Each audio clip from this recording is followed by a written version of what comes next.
En fait, on n'est pas dans un état de droit. Moi, je l'ai dit ici, sur votre plateau, ça c'est connu, ça. Nous ne sommes pas dans un état de droit. Et je ne pense pas que les autorités même le prétendent. Nous ne sommes pas dans une démocratie.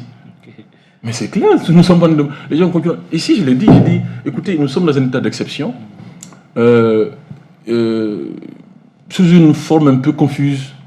Voilà, parce que l'État est géré comme si nous sommes dans un état d'exception.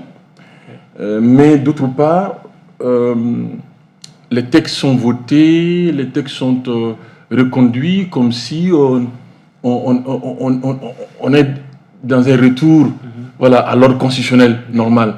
Vous avez vu le référendum, enfin, l'adoption de la nouvelle constitution, mais vous avez beaucoup d'autres lois voilà, qui n'ont jamais été suspendues, donc, notamment même nos codes pénaux, que ce soit le code pénal ou le code de procédure pénale.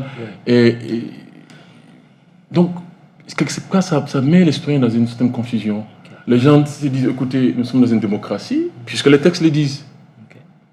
Nos droits fondamentaux sont garantis par la Constitution. Vous voyez, la charte des partis politiques est là. Elle donne des droits qui sont clairement définis. Donc, on doit voilà, les utiliser. Nous devons en jouir. Et les autorités publiques, à chaque sortie, évidemment, même à l'adoption de chaque texte, visent ces différents textes. Donc, les citoyens sont en droit de revendiquer ce qu'on prétend leur donner. Mais d'autre part, dans la pratique, on voit que à des moments, on porte atteinte, bien sûr, à ces droits garantis par ces textes et en violation des procédures établies et impunément. Voilà. Donc, c'est pour ça que moi, je dis en conclusion que l'état d'exception, dans les faits, malheureusement, continue. Mais l'état d'exception ne veut pas dire l'état de non-droit. J'ai dit on n'est pas dans un état de droit, mais ça ne veut pas dire non plus que nous sommes dans le désordre, enfin, voilà, dans la tyrannie, enfin, on fait ce qu'on veut. Enfin, un état d'exception ne peut être viable que s'il y a un minimum d'état de droit, j'ai envie de dire d'état de droit résiduel.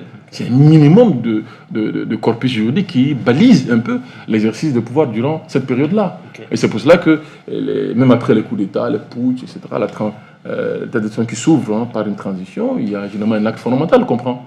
Parce que tout le monde est conscient qu'on ne peut pas voilà, gérer les hommes vraiment sur le désirata, sur des coups de cœur, des coups de tête.